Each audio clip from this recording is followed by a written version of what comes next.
Pam Bondi screams at Congress, and members of ICE are some of the most stone-cold criminals in the country. Plus, J.D. Vance embarrasses himself and the nation abroad. All that and more with our special guest, Ed Larson, today on The Foreign Report. The Dow is at 50,000 points.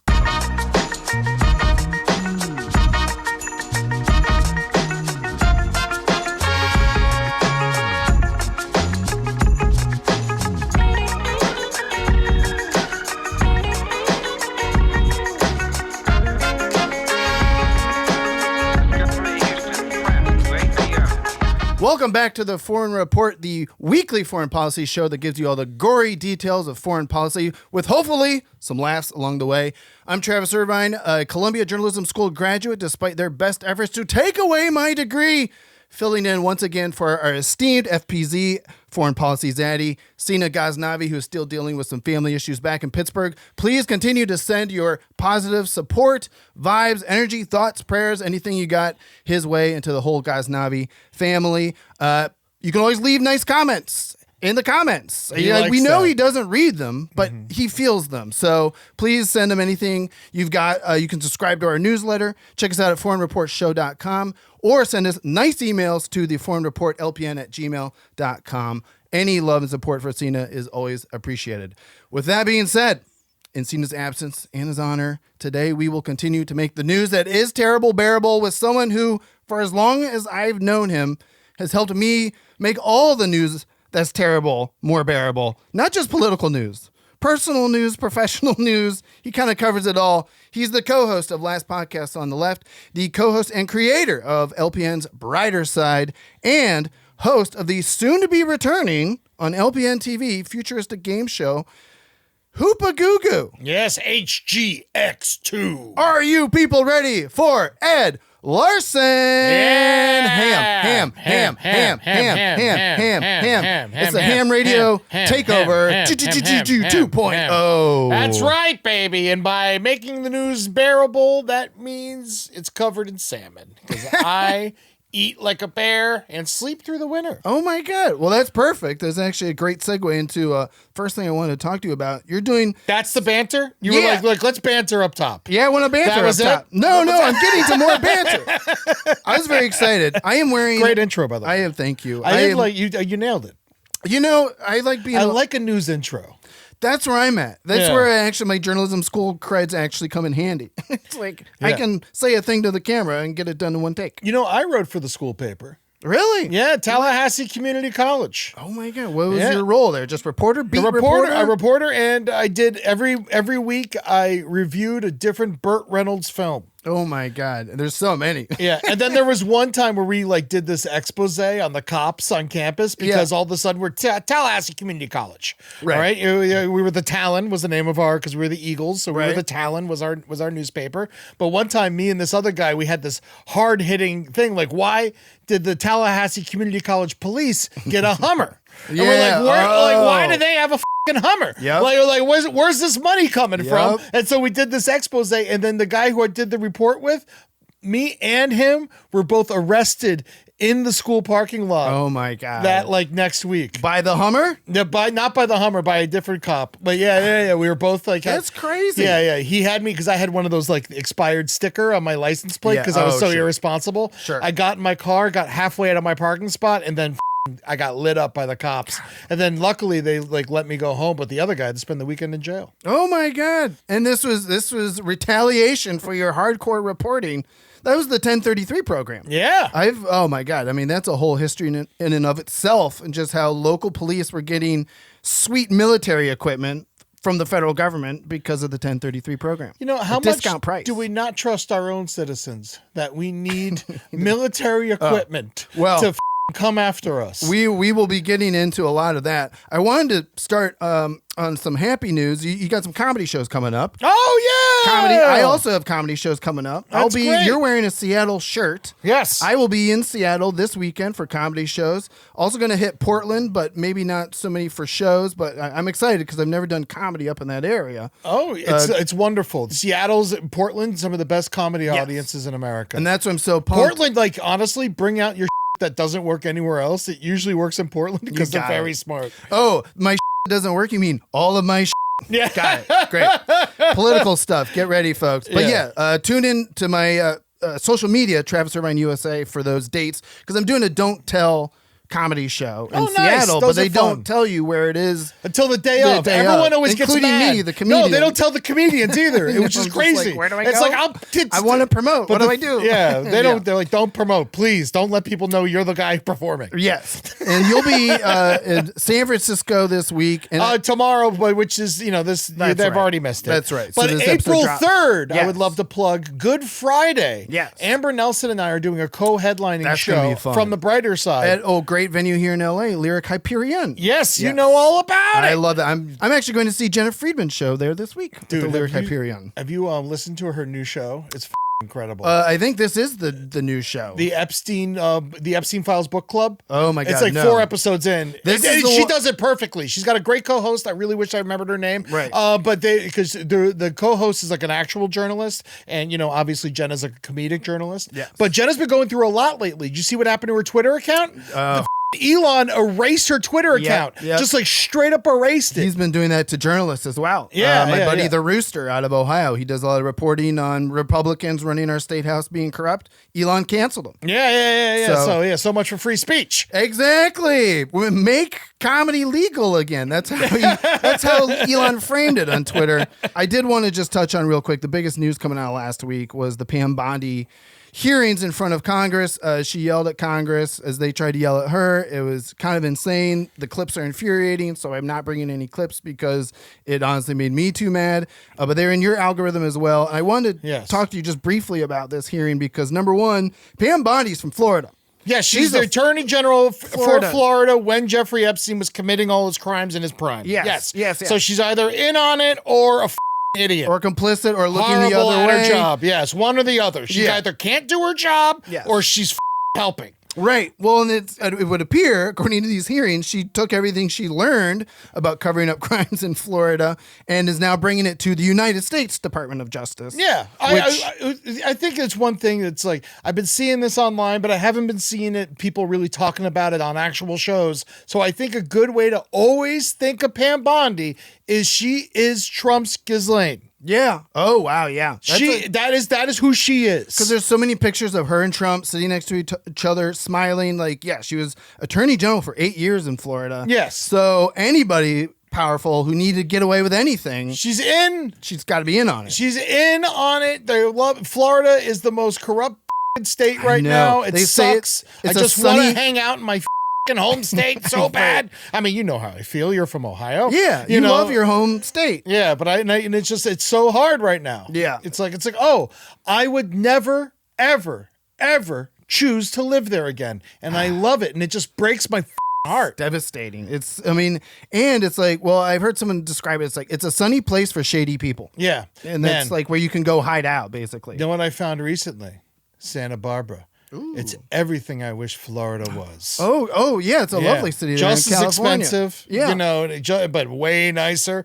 People are kind. It's a beautiful thing. It's a seaside town. Yeah. Home to former Supreme Court Chief Justice Earl Warren. Wow. Not only do you know the justice, you know where they're from. Santa Barbara, baby. Yeah. Well, Earl Warren. We'll get you checked out one of these days. Thank you. I appreciate it. I remember a lot of facts. No reason. No, nothing to see here. But also, last time you were on our show, this was a couple months ago, and I remember I had a piece of good news for you, looking at the brighter side. And at that point, they sworn in a bunch of new members of Congress. Great. And they had 218 votes to force the discharge petition to vote on the Epstein Files Transparency Act. This was months ago, and it eventually take back everything I said. I wish I'd never got access to the files. Right. God, it's ruining my life. Well, this is the thing. I remember back then, I was like, so this is good. They'll have the votes, and they can release these files. And I think your point was that, well, it may not matter. And now I'm like, do you feel that these Epstein files released, we only got, 3.5 million? I don't want to get too into it. Marcus and I yelled about it a lot last week, but 3.5 million files, and I'm convinced it's good that they did the discharge petition. It's good that the Epstein Files Transparency Act passed overwhelmingly. I just wish they would have listened to the words in it side of it. Yeah, exactly. And that's the thing. I wish they would actually. We got to make sure we redact the criminals' names and not the victims. That's the most important part of this release. Is we got to protect the people who did the crimes. Right. Because if we don't protect them, then we'll have to put them in jail. Right. Isn't that what Pam said? Like she said the quiet part out loud at some point in the hearing. She's like, the entire system will collapse if we prosecute everyone who's implicated in these files. Did she actually say that? I don't know anymore. I don't think she actually said those words. Now, this AI video. One thing I know that is true, and you're talking about the victims, there's an incredible picture, and this is from AP.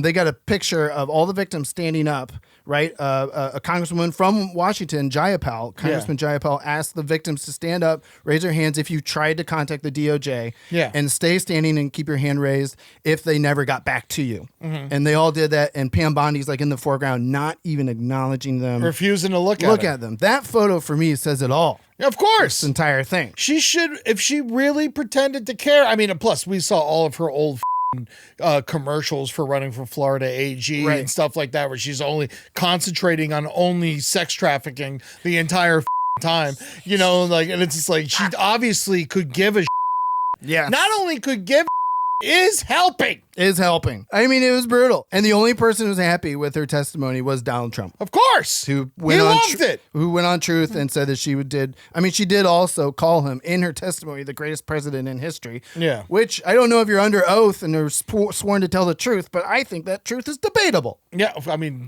that's not a fact. Right. You're supposed to be speaking opinion. in facts. No matter what, even if it is true, and it's definitely not, it's an opinion, not a fact. Yeah. It doesn't belong in the trial. In the testimony. Yeah. Yeah. Well, I mean, obviously I hate her, but it's just one of those things where it's like, if she is not in prison in at least 3 years, then we all have to move. Yeah. It's like then it's not safe here. Well, and that's the thing too. They're like, if she gets replaced, the deputy attorney general is just Todd Blanche, who used to be Trump's personal lawyer. I mean, come on. I mean, she is someone who replaced somebody. Yeah. You notice that he's got a whole new roster of evil since his last presidency? Oh, yeah. No, Marcus and I covered that. He was much more prepared for the second term to just be like, I'm surrounded by yes people now. Yeah. Yes men, yes women, anything. I mean, you say no, you get fired. Yeah, exactly. You have to be a yes person. Yeah, exactly. And that's why I'm convinced still that Pam Bondi was out there only working for one person, and that was Donald Trump. Well, and Jeffrey Epstein. Well, she's probably working for him too. Right. You know, Marcus blew my mind last week. He said he thought Jeffrey Epstein was still alive. So, but we'll leave that for. I mean, I mean, that's a conspiracy for sure. But there's also why would it not? Why would it not? Why? They're talking about eating children. Yeah. And then the worst part is, I don't think that they were eating children personally, because that's to me it's a little over the top. It's definitely a little over the top. But the f***ed up part about it is that it's not off the table. Right. That it's literally it was on the table. Yes, yeah. I don't think it happened. Yeah. But I can't with 100% confidence say that it didn't. No, because the allegations, that's the thing. We're going through some of these files, the 3.5 million files that were released. There's so many allegations that never got investigated fully or anything, and some of the. But they want us talking about that because it makes us sound crazy. Exactly. But even though they gave us the information. Yeah. They gave us the information. Now we're saying they're doing it, and now I sound like a Pizzagate QAnon motherfucker. Right. It's a tactic used by lawyers all the time. You get so wrapped up in it. It's like random words are redacted. Yep. Email addresses, but not names. Then names, but not email addresses. It's a crazy thing. The way that they just gave us all access to it, the way that I can just go on the Department of Justice website and just start searching names. And then the crazy part is you want to some guy who's kind of high up. You're like, oh, okay, I want to look up Frank Fox, sure. Just making up a name. I want to look up Frank Fox. So you look up Frank Fox. You find a bunch of emails with Frank Fox. But then you're like, oh, there's 30 Franks Foxes. So it's are we 100% positive it's the right Frank Fox? Right. And that's why they're deleting the email addresses. So we don't know exactly who we're talking about. And it leaves this whole little portion of skepticism. It's just bonkers. Yes. Oh, believe me, it's shattering America's brain and the world, which is honestly breaks. Yes. You need to take this. The way they release this is an attack on our psyches. Like, they are trying to break us. So you need to take breaks. You need to hug your animals, hug your pets, pet your cat, go out with your friends, take a walk with your dog. I took a hike on Sunday. Try to do this as a challenge. If you're really obsessed with the Epstein files, find your best friend and talk to him for exactly 1 hour and never bring it up. Right. Because you deserve it.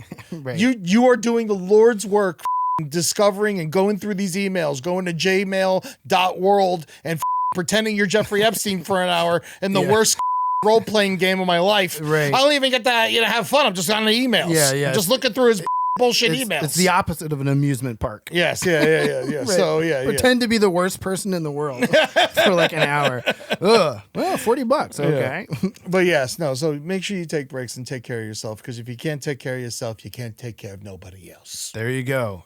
Good advice from a man who knows the brighter side of a lot of things. Yeah. I appreciate that. Unfortunately, I have more bad news to get to, though. Let's do it. I'm here for bad news. Well, here's the thing. So Pam Bondi... This isn't my break. Right, exactly. This is the opposite of his break. I've seen this man on break. He relaxes. He's great. He grills for his friends. Everyone loves Eddie. That backyard, incredible. But Pam Bondi, I mean, the bulk of that hearing was her getting questioned about the Epstein emails, rightfully so. Mm-hmm. But there were also some criticisms lobbed against her about all the recent ICE actions, the Immigration and Customs Enforcement. Yes, I know.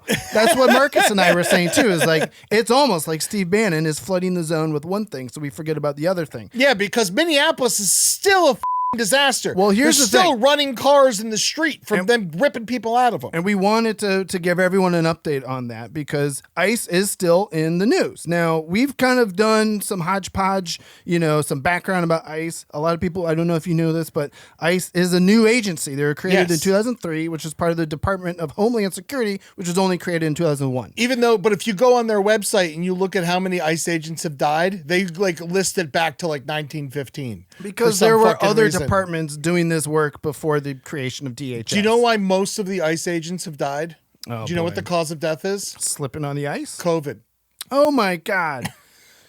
Well, and now they're wearing masks. Now they're wearing. Well, we know the Gators don't do anything. Right. They don't really help. If you're really trying to stop COVID, the Gator ain't going to help. Right. It's that Gator's not wearing a mask. Yes. Yeah. Well, that's very interesting because that's the thing. After 2003, it was created during the Bush administration, right? But then for 12 of the last 25 years, Biden or Obama was in charge. And when Trump got into office for the second term specifically in January 2025, that's when he started doing all these executive orders that allowed ICE to be more terrible, right? Yeah. So we've got a whole list of comparisons between the Obama years, Biden years, and the Trump years, right? Yeah, and obviously this is when I say don't forget that Obama and Biden sent millions of people out of this country. Yeah, they deported when they're like, oh, they opened borders, they deported everyone. Yeah. They were beating the everyone. Trump didn't build the cages, they were there. Right. There is if you look at the wall, that's this is Bush's part, this is where Obama built, then Trump built this, and then Biden put this little part up. Everyone has worked on it. Yeah. Yeah. And it's all with our taxpayer dollars at the end of the day. But yeah, somebody posted a clip of Hillary Clinton at this Munich Security Conference, which we'll get to in a little bit. But she basically said, look, we deported a bunch of people and we did it without killing anyone. And it was this is why people don't like you either. Yeah. Right? It's you also, we don't, You did it without killing them, but know what you did? You took all their money from them, you took their ID, and if they were from Juarez, you dropped them off in Tijuana. Yeah. If they're from Tijuana, you dropped them off in Matamoros, penniless, with nowhere to go. Even if they weren't from Mexico. You know what else you're doing? You're taking people from Honduras and Guatemala who are coming here because they got gangs at home trying to steal their children, and then you're sending them back there. It's a death sentence. They're taking Palestinians, deporting them to Israel. I mean, good grief. There's what are you nothing doing? worse you could do, right? It's what the going on? So that's the thing. We wanted to highlight, like during the Obama-Biden years, right? ICE would prioritize individuals with serious criminal convictions, national security risks, and recent border crossers, right? And then when Trump came in, it was like all that guidance went away. Anyone who's undocumented immigrants came in, and they were now targets, right? Yeah. So that's like just one example. Another thing would be ICE would, before, during the Obama-Biden years, they would rely on local law enforcement. They like work hand in hand with them. And now we see with the Trump years, that's all thrown away, right? You do a Maybe full-on the cops invasion. are pissed because ICE agents make more money than them. I mean, I want to get to that too. I have a whole article about that. ICE Yeah. may not even be getting paid right now. Oh my God. Right? So the promise of more money. Which is bizarre because another thing that happened in Biden and Obama years, they had a budget of a few $1 billion with ICE for years and years with incremental increases over time. After Trump got in, huge $75 billion budget. They injected more money into ICE than ever before, making it the largest law enforcement entity in the entire country. Yeah. I mean, it's insane.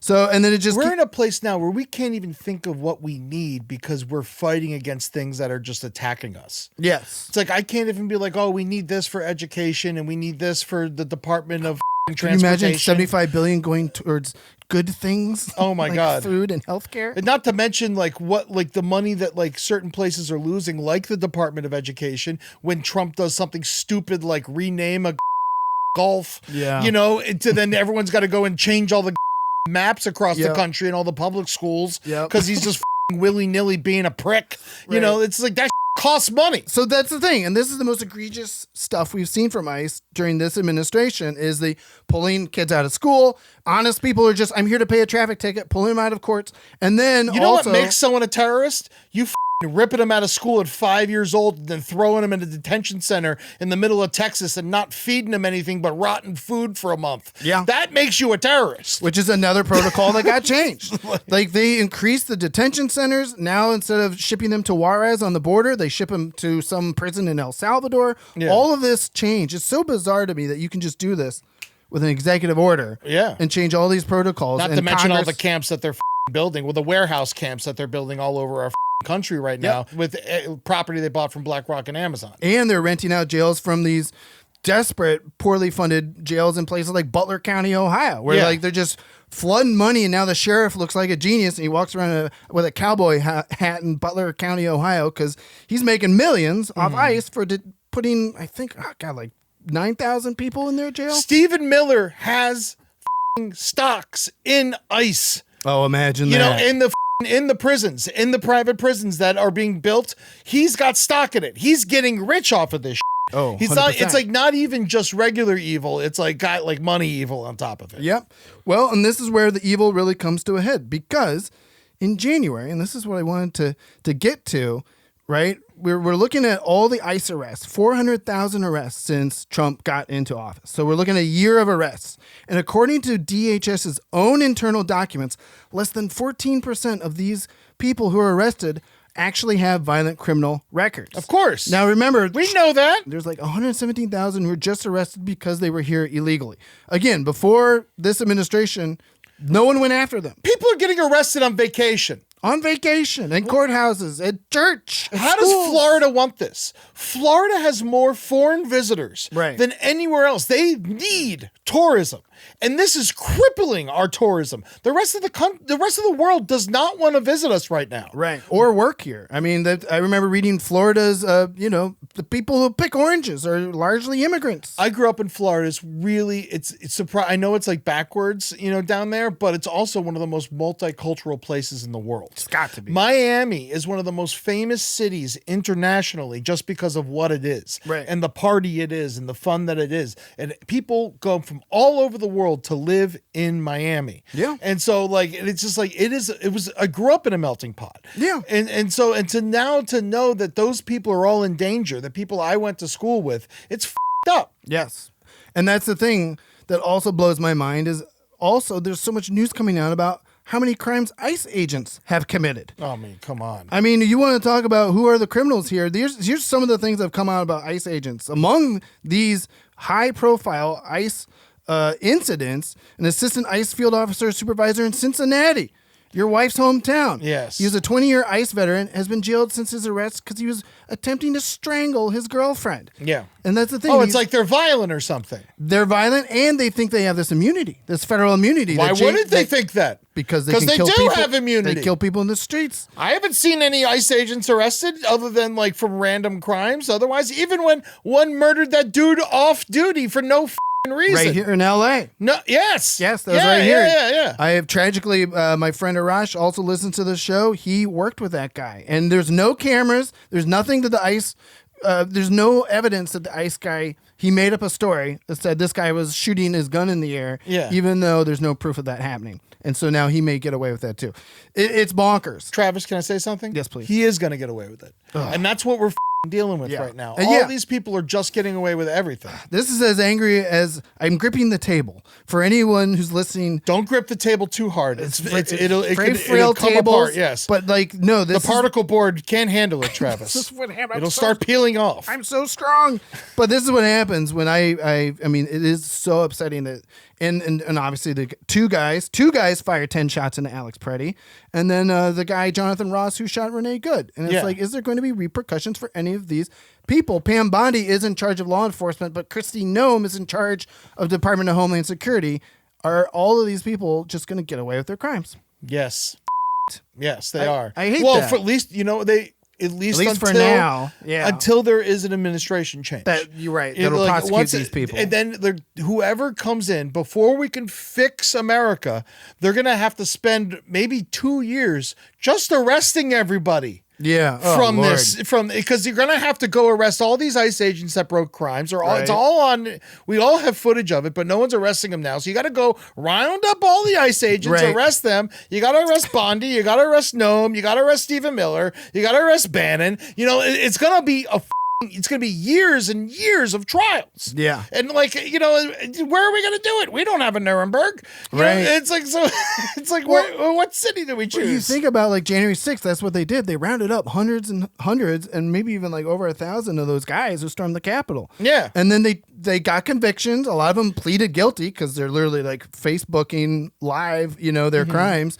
And then they all got pardoned. Yeah. So it's like, even if you do go get everyone who committed illegal acts with ICE. Plenty of them are back in jail for child molestation. Right. That's the thing. The most egregious one I saw here is Bloomington, Indiana. Police arrested a DHS ICE employee on a sex trafficking bust. Yes. And the chief officer here even said this is the most disturbing arrest that we've had around here.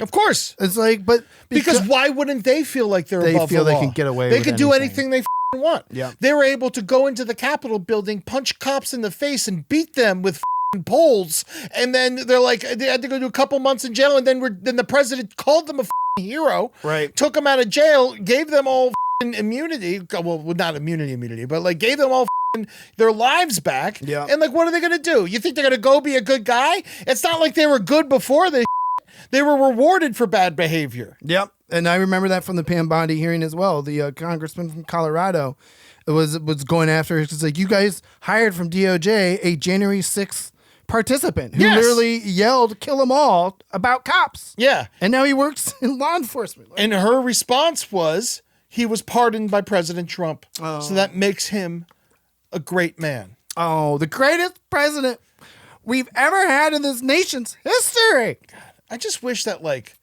occasionally he would do something that was worthwhile. Like, he almost legalized weed. I thought that was going to happen, and then it didn't. Just do it. I mean, let's make some more money. Right. Well, that's the thing. He would probably do it after his family gets in on the legal weed business. Yeah. Like I'm bombarded with bad news all the time, but I was reading like Trump, clearly the family has made $4 billion in the last year since he took office. Oh, yeah. And it's just like you said, it's little things like, oh, we'll invest in all these prisons. We'll invest in this cryptocurrency. And then, next thing you know, it's pay to play. He became president for two reasons: to rob us blind and to get away with his crimes. Yep. Boom. You nailed That's it. Yeah, I agree. Our boy Billy Wayne Davis had a great joke that he posted. He was like, you ever get in so much trouble?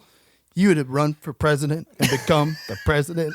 It's just like, I love Billy Wayne because he goes up there and you're like, oh man, what's this guy going to say? And then he's just, so anyway, comedy's going to get us all through it. Ed Larson, thank you for covering the first round of news that is terrible, but we're trying to make it bearable. We have some more stories to get to with Ed Larson from around the world.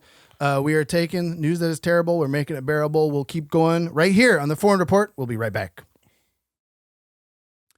Welcome back to the Foreign Report. We're here with Ed Larson from the brighter side, last podcast on the left, and soon to return futuristic Hoopa Goo Goo LPN TV. That's right. I love what you guys have done with that show, by the way. Just a futuristic, where what, happiness is illegal? Yeah. Well, yeah. Happiness is illegal. Positivity is illegal except for 1 hour a week on the show. Yeah, and it takes place in 2027. Which is next year.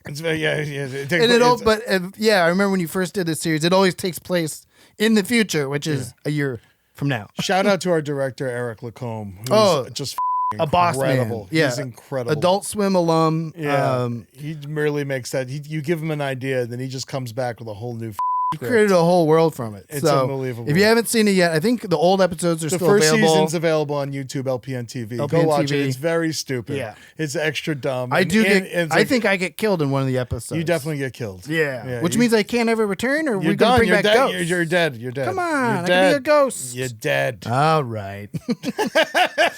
Sorry, that happens in 2027. Maybe I could bring you back as a different character. Yeah, or I can be, a floating head.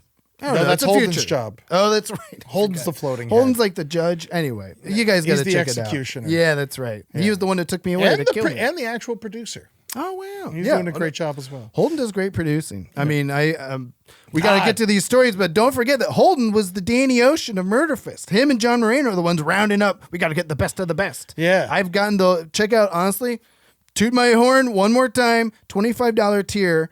A Patreon for Last Podcast on the Left. Mm-hmm. You can get the whole Murder Fist backstory. Oh, really? And there's episodes where I interviewed you and Jackie and Holden and Henry and how you all met. Yeah, this is all from 2024. You can literally buy it for a month, watch all the episodes, and then you don't need to do it anyway. Yeah. I know $25 is a lot, so. It is. But either way. Especially for a free show. I know. Don't get me started. Speaking of free shows, Marco Rubio. This is the thing. This is actually a full circle moment for me. I haven't thought to hate him in a while. Well, he's also a Florida guy. I know what he is. This is the thing about, this is a full circle moment for me because when I first started filling in on this show a year ago, one of the first things we covered was the Munich Security Conference. It's an annual conference in Germany, obviously, the city of Munich, where the EU, NATO, Americans, all the allies kind of get together and be like, what's the state of us all keeping each other safe? And what are the biggest threats right now?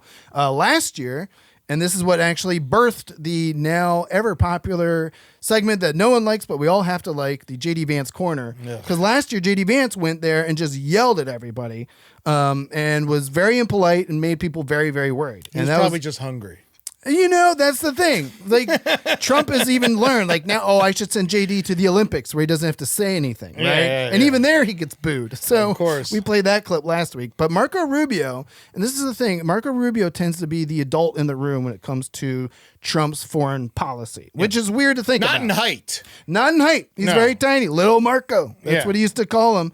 But, I mean, we played this clip from when the Danish ministers had to come to the United States and plead with the Trump administration to not just take Greenland. JD loves Danishes. Yes, especially if it's on a couch. Hello. I can have it with my mouth and with my pants. There it is.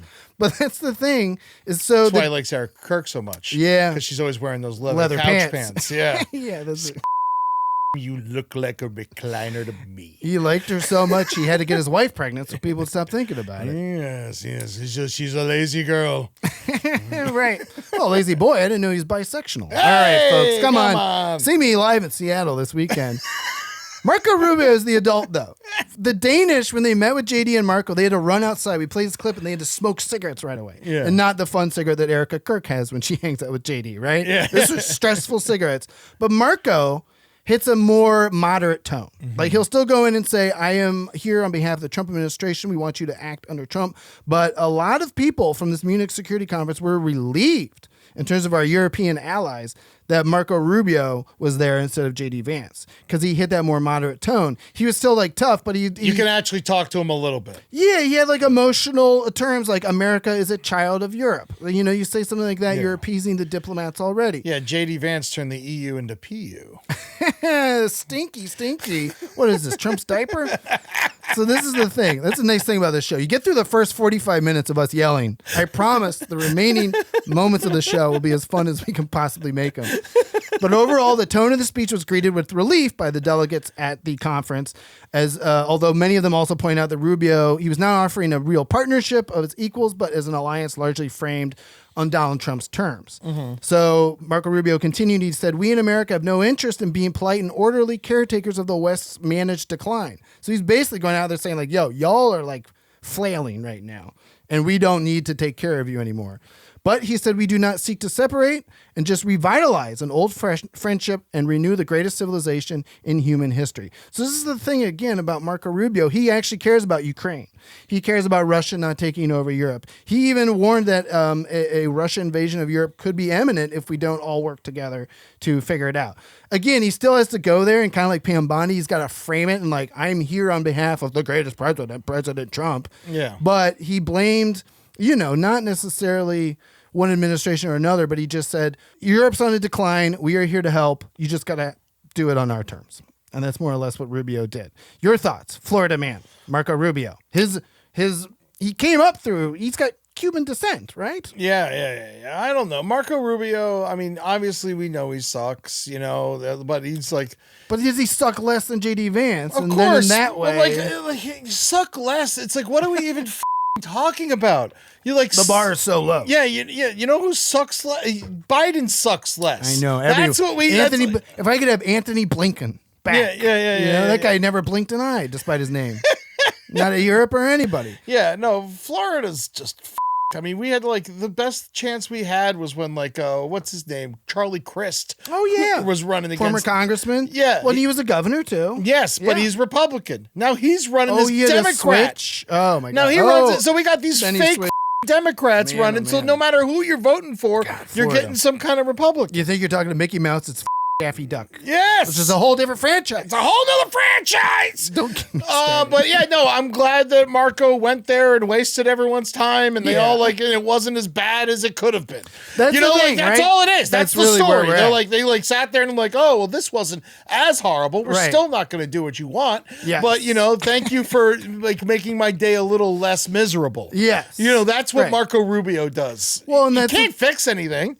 He ain't doing shit. No. But that's the thing. If you're at least extending an olive branch, I mean, it's not an olive branch. Okay, maybe it's like a twig. I'm nice, but you still have to do what I say. Yeah. Or you're gonna get, it's like there's still a threat. You're still gonna get taken over by who is. Everyone knows someone we're in bed with, right? And so it's just poor Ukraine, but he doesn't really feel that, right? He doesn't actually care. Right. None of these people do. And also, it's important to remember that they all want Ukraine to go back to the corrupt government that it was before Zelensky. It was an extremely corrupt government before he got in there and wiped it clean. Yeah. And then the moment he gets in there, then they have to deal with certain peril forever. Yeah. He's not even able to be he's a great president, but he's not able Talk about a former comedian making a difference. Yes. Yeah. Yeah, he played the president on television in Ukraine. That's great. But the thing is, he is great for them. Obviously, we all love Zelensky, but he's not even able to be the great president he should be. Right. Because he's just sitting there defending them. He's just sitting there helping them get out of this horrible war when he could have been making the Ukraine into a great democratic country with money behind them, but instead they're just going to have to rebuild. By the time he's out of there, he would have done nothing because there's nothing to do other than, of course, save the country from annihilation. You're absolutely right. The saddest thing about Ukraine is all the resources they have there. They're the breadbasket of Europe. Yeah. All the grain. They got nuclear power that's safe that they would sell to other people. They've got so many precious minerals and everything. And that's, again, going back to Rubio and the Trump administration, they're always making a deal. That is what they're saying to Zelensky now. Our support militarily is contingent on you giving us access to all of your resources. And that was part of the new deal when, Zelensky went to the White House and J.D. Vance didn't yell at him. Yes. Right? It's like you said, there's a meeting where J.D. Vance either yells at you or there's another meeting where he doesn't yell at you and you feel like you've made progress because no one's yelling at you this time. Yeah, but nothing happened. Right. No, I mean, as far as we know, I mean, Ukraine's still, we covered it a couple weeks ago. Oh, is it not fixed yet? Yeah, it's not fixed yet. Is it not fixed yet? There's like every single war and conflict we've covered always has an update a few weeks later. It's like, it's still not over. I lust for a day when the streets were covered in blue and yellow flags. Yeah. Like that was like years and years ago. Yeah. We were saying that. Yeah. So, well, one thing I will say in terms of rebuke of Trump's policies, this is kind of a rare thing that did happen here, but it has to do with Canada, our friends in Canada. Okay. Right? All right. I like them. Yeah. The House here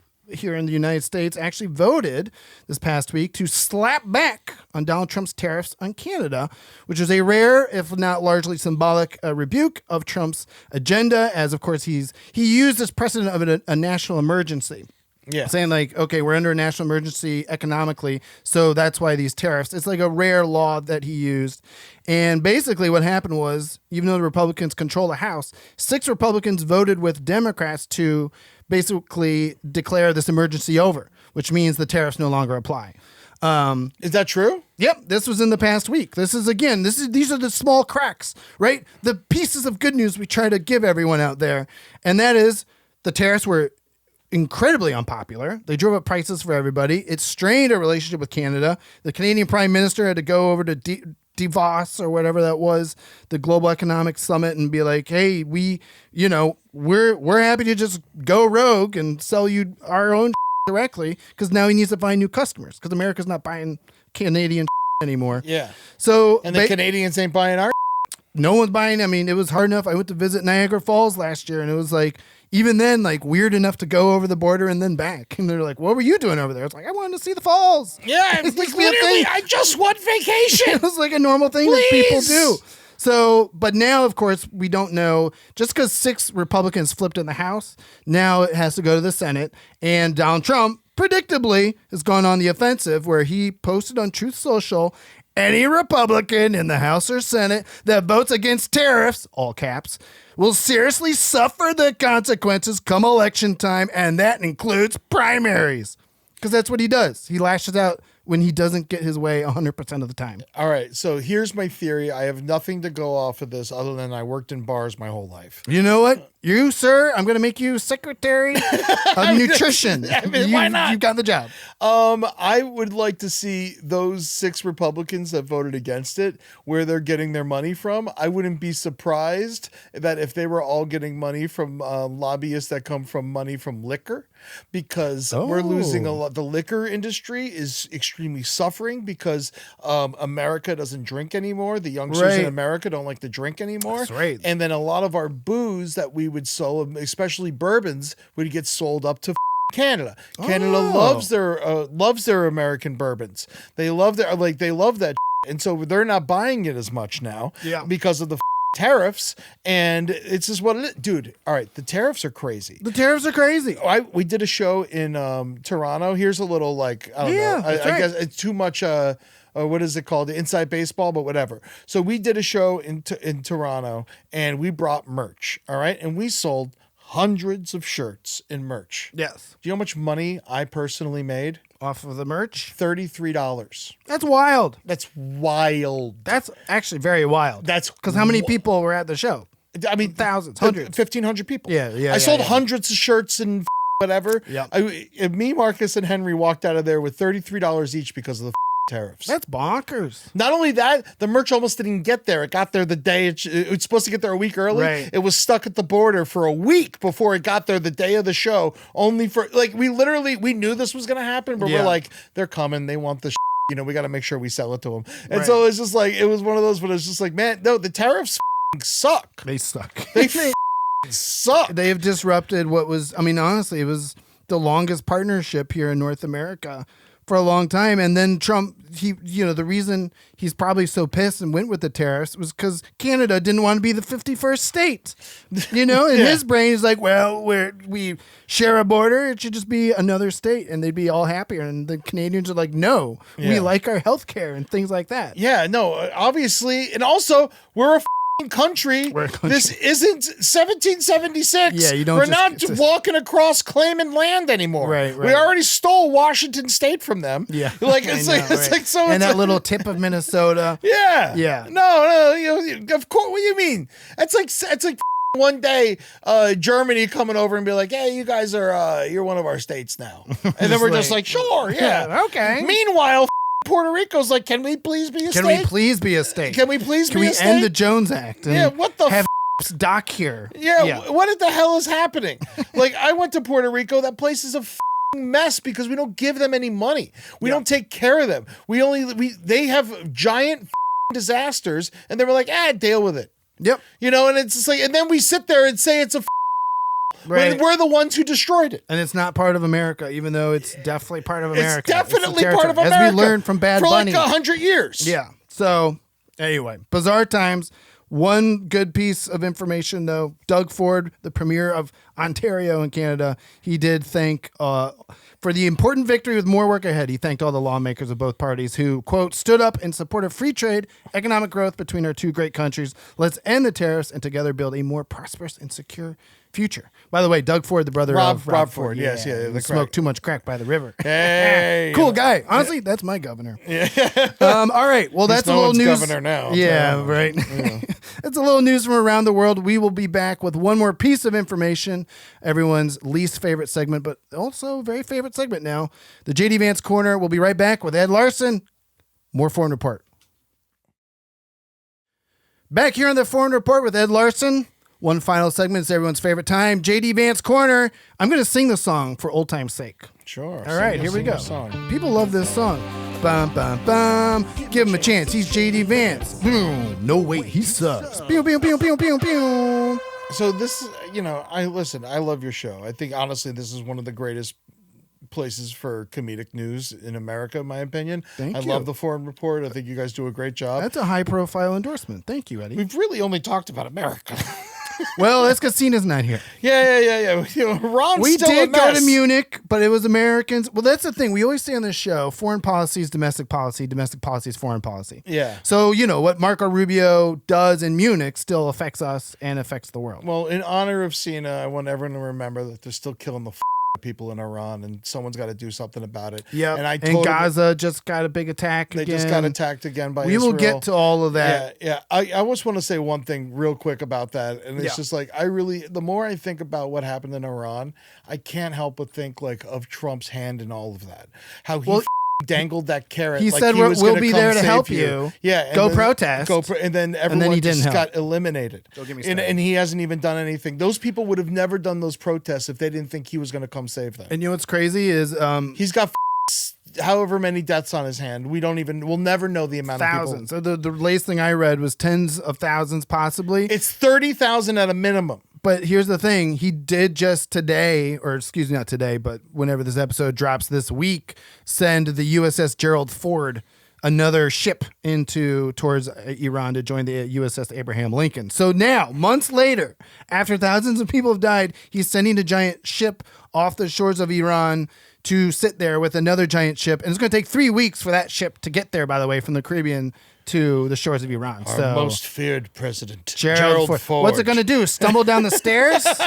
Come on, folks. USS Gerald Ford. Hey, you know what? I like roasting Gerald Ford in the JD Vance Corner, but I can't let this slide. This bearded boy. This is where I get so upset I can't talk. I can't believe you do this to yourself. Why do you even give I have this guy, to. This we don't talk about this guy. People won't know how awful he is. At some point, Seena and I have talked about he's going to be our president. No, that's what we'll get to afterwards. It could be a matter of weeks. Well, then there is also that. But but there's differing opinions. Let me just get through this because JD Vance got sent to Italy to get booed at the Winter Olympics, right? Mm-hmm. And then on his European tour, he went and visited the Armenian Genocide Memorial, and he posted about it on X, which is where he does all of his posting. Was there a memorial in Italy, or did he go to Armenia? No, he went to Armenia, and he met with officials of the Armenian government with his wife, Usha, who's now pregnant, supposedly, with his baby, but we'll see how that turns out. Yeah. I have a conspiracy theory about that I've said on this show already, but I don't think it's his kid.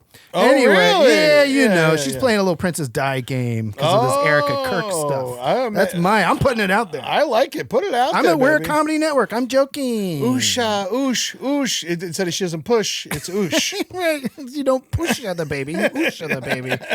Anyway, they visit this Armenian genocide, and he finally, look, we've actually been wanting to get an expert to come on and talk about the Armenian genocide. I got your boy, Danny Bedrosian. Oh, Danny Bedrosian, he's an Armenian historian. He's got a new book come out. He's unbelievable. I've had him on Brighter Side to talk about the Armenian genocide multiple times. The Armenian genocide has not stopped. No one talks about it. No one seems to care. And that's the thing. It's like 100 years old, over 100 years old, and only during the Biden administration did the U.S. Senate vote to officially recognize it. That's not even just saying that we acknowledge it happened. Yes, exactly. And that's how low this bar is.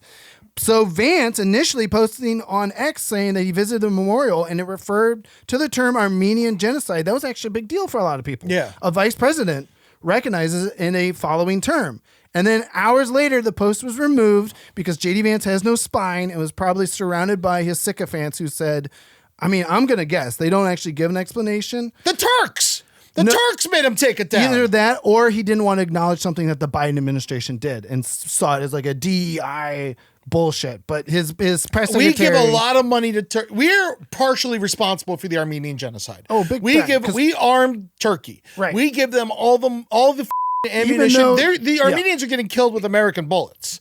That seems to be a trend around the world right now. Yeah. So no, it's that's why he took it down because the Turks were like, whoa, what the fuck you doing? Gotcha. Yeah. Yeah, because the Turks, it's crazy. We're in bed with them. They're an ally of ours. They're an ally. When we were bombing Iraq during that war, all of our planes were flying out of Turkey, and their president, Erdogan, I can't learn every president's name. The Turkish president, I'll call him. That'll get him. He's so egregious. Like, there's more journalists jailed in Turkey than, other countries who are not our allies, right? Yeah. It's so bonkers. So thank you. So what episode can we listen to of Brighter Side, Danny Bedrosian? Is it the Brighter Side of the Armenian genocide? Literally that simple, but it's years ago now. So it's a little outdated. Please, I would love to bring him on. He would love to come on. Yeah. I'm doing the P-Funk Festival with him pretty soon. Yes. I'm doing shows with him and Holden McNeely. Isn't that nice? We all have to have our balance that way. It was like, I can talk to you about Armenian genocide, but I'm also in the band P-Funk. Yeah. Cool. He's a legitimate Armenian historian. Great. And stays on top of it. He's the only person I know that's really, really on top of the Armenian genocide. So please have Danny on. I'm going to commit to having him on soon because Seena and I have talked about it. It's so hard to understand. And then, then here in LA, we have like Little Armenia and we have LA city council officials who hate Armenians. Like our buddy Trey Crowder has There's more Armenians in Glendale than anywhere else but Armenia. That's insane. And it's but people in LA are racist against Armenians. Our buddy Trey Crowder has a bit about that, of how Southern papaws can't fathom the racism of Los Angeles. It's just what's an Armenian, right? They don't even know. So it's very bizarre. So yes, we'd love to have Danny on to talk about that. But more importantly, let me just close with this. J.D. Vance, you were saying he may be president. Obviously, if Trump dies in the coming weeks, months, J.D. is vice president. He becomes president. But in 2028, and this is what I asked Marcus last week, do you think J.D. Vance becomes the nominee and actually wins, or does he inherit all the baggage of the MAGA movement, and then someone like Marco Rubio or Ted Cruz emerges as a primary challenger? He's going to have to fight for it. Yeah, because the Trump administration's so unpopular right now. He's going to have to fight for it because I think the scariest person right now, it would be a moderate Republican, right? To come in because then we would lose everyone who's come over to the Democrat side because they were this Trump is just too much, right? We would lose everyone the NRA and people who were this too much. Yes. And so we would lose that. So I would love it to be Vance running for president, personally. Right, because then the Democrats are a shoo-in. Yeah, not a shoo-in. As long as we don't get someone with who's just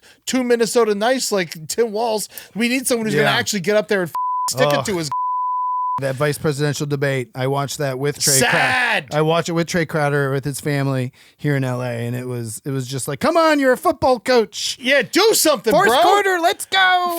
Be a man, dude. I love him. He's a great guy, but he's just like, this isn't a time for respect. I know. We need people to start playing hardball. Yeah, and that's I think. But I want to see.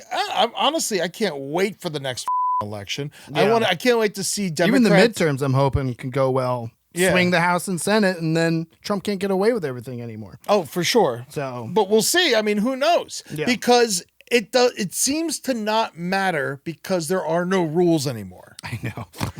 So like, I'm so mad I snorted, and not in the fun way. Well, thank you, Eddie, for helping make the news that is terrible bearable.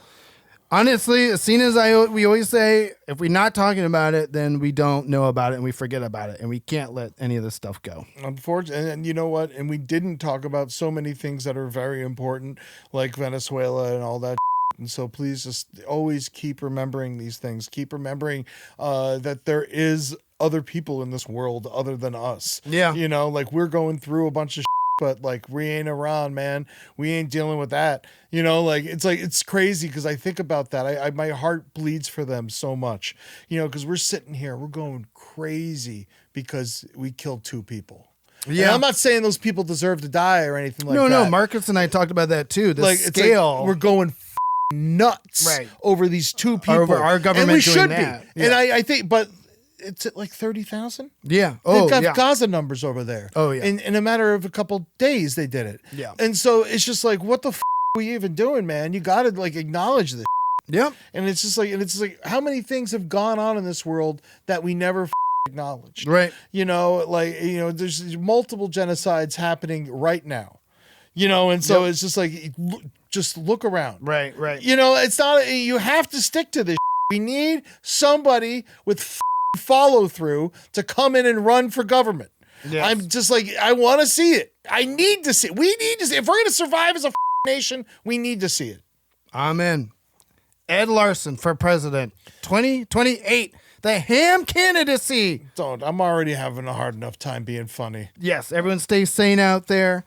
Don't forget to check in on your neighbors, check in on your friends, go for a hike, and then when you're ready, jump back into the storm that is the world right now. Yeah. Because we have to focus on the news that is terrible if we want to make it bearable. Oh, that's sweet. Yes. April 3rd, come see me in Los Angeles with Amber Nelson at the Lyric Hyperion. April 11th, I'll be at P-Funk Festival, emceeing the whole thing with Holden McNeely. So fun. It's Tallahassee, Jacksonville. Tallahassee, Florida. And then the next day I'm going to be in Jacksonville with Holden and Danny Bedrosian.